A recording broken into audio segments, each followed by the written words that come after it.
headlines on the front page of Nigerian newspapers. And I begin with the Nation newspaper. And it is leading with the story about the U.S. election, saying Trump leads Harris in U.S. poll. Both camps hopeful. Well, with recent results, it shows that Trump is taking the day.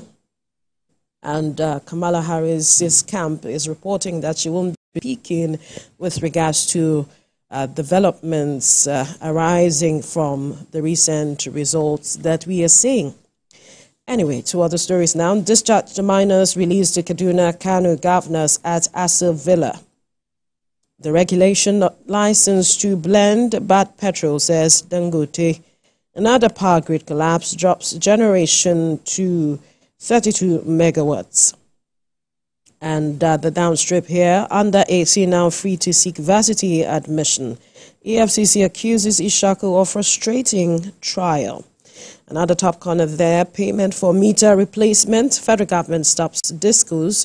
No to exploitation of consumers. FCCPC, NERC, NEMSA insists. But those are some of the stories you find on the front page of the Nation newspaper and to the front page of the Daily Trust. Harris, Trump, Americans await outcome. Whoever wins is set to make history. Time to abolish electoral college system. Emergence of any of them won't have impact on Nigeria, ex-ambassador is saying. But there are those who think otherwise. Now to this story here. Boko Haram terrorists flee into Borno villages as Chadian troops intensify onslaught. They've abandoned MNJTF locals, quoted as saying, some foreign soldiers fighting in Nigerian territory. It's a political matter, not operational, MNJTF is quoted as saying. Some stories on the front page of the Daily Trust. To the Leadership newspaper now. U.S. election. The world awaits with bated breath for poll results.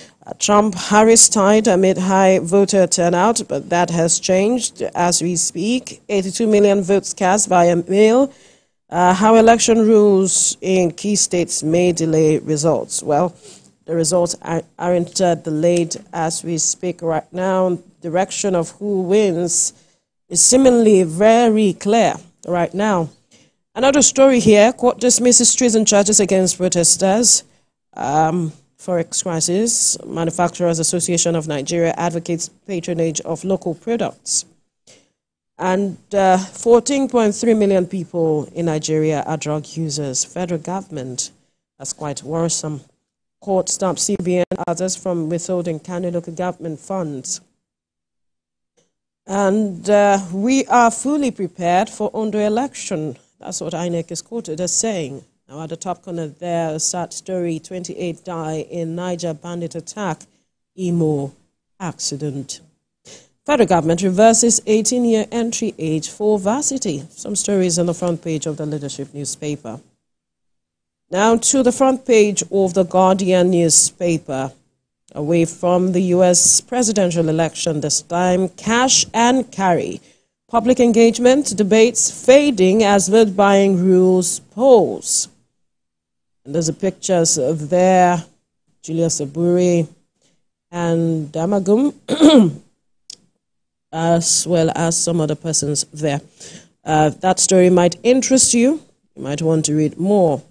Sakwato local government chair alleges 1 million naira youth inducement for new terrorist group. That's quite worrisome. Now, minors freed on humanitarian conditions, says federal government as NAPS offers scholarship. And another story, CJN laments rising vulnerability of Nigerians' firms to cyber attacks. Federal government pledges to cushion hardship, boost MSMEs. Rising energy demand, vandalism affecting grid stability, says experts. Some stories on the front page of the Guardian newspaper. And to the Punch newspaper now. Nationwide blackout as grid suffers 10th collapse in 2024. Generation drops to 0 megawatts. 22 gencos affected nationwide partial power in Southwest. Now, over 300 billion naira lost in protest. Shetima tells released hungry miners, and that's the picture story there. Lagos driver flees after setting LASTMA officer on fire. I saw that video yesterday. It was quite worrisome development, a sad one there. Now, stakeholders hail reversal of 18 years policy for varsity admissions. At the top corner, eyes on swing states as Harris Trump battle for U.S. presidency. The regulation not licensed to blend low-quality products. Dangote is quoted saying some stories on the front page of the Punch newspaper. To the platform Times now, Nigeria lost over 300 billion naira to end bad governance protests. The federal government is quoted as saying, and the picture story there is the formal 112 suspects, 73 who are from Kano and 39 from Kaduna states, to their respective governors at the presidential villa in Abuja. And quickly, one more story there. Ogun health facilities lack skilled birth attendants, clean water, others amidst 12.49 billion naira expenditures in 2023. A quote from budget there. And I did my best for Edo. That's what Governor Obaseki is quoted as saying. Some stories on the front page of the Platform Times. And Nigerian News Direct now, hashtag end bad governance. Kano government assures reintegration of 73 released minors as court strikes out treason charges. Tinubu's decision to release protesters driven by compassion. Vice President Shetima is quoted as saying, Alindume calls for compensation for wrongfully arrested minors, not rehabilitation. Interesting. So, okay, let's quickly move on. Lagos empowers 1,200 artisans with work tools in upskilling program. Those are some of the stories that you find on the front page of the Nigerian News Direct. Kemi. The Daily Times is next. The lead story there reads, Sokoto government raises alarm over infiltration of new terror group. They're called Lakurawas. The sect currently operational in 5 local government areas. The regulation not a license to blend off-spec products jeopardize national interests. That's according to Dangote. Niger Delta youth threatened to protest in Abuja, demand removal of NDDC's managing director. All right, that's for the Daily Times. The Nigerian Tribune now. FG reverses 18-year age limit for admission into tertiary institutions. LASTMA officers set ablaze in Lagos. Tinubu promotes acting chief of army staff Oluyede to lieutenant general. And fear of post-election unrest in United States as tensions rise. This Nigeria, YFG reversed under 18 varsity admission policy. Education Minister Tunji Alausa says it's in keeping with global best practices. FCTA demolishes illegal settlements, shanties along rail corridor.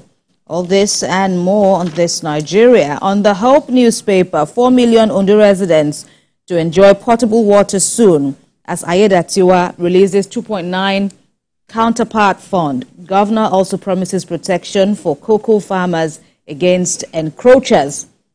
Oyebanji mourns Ekiti Chief Judge Justice Adeyeye. May his soul rest in peace.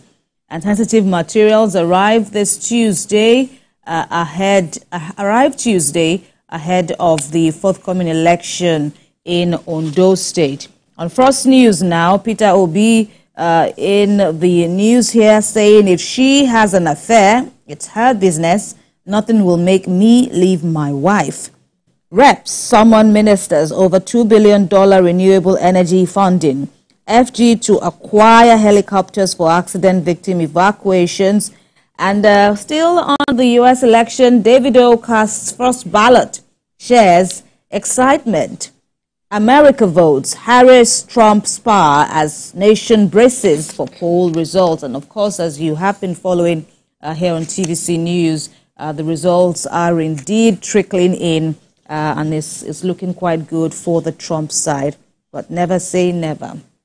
And finally is the Nation Sporting. reporting, okay, the big story there is Madrid target Lookman, Vinicius Junior Nair's world record move to Al Hilal. Aino joins Solanke Kesedo in nomination.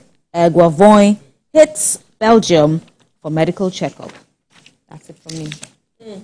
All right. You said never say never. Well, Even with the way things are looking, it's over because from the results I am saying, Donald 200, the margin is Kamala 216. I guess it's all over. And I even hear he will even take more than the 270 that is needed for the winner to emerge. More than the 270. It's looking like he might even get more than 270 eventually. All right.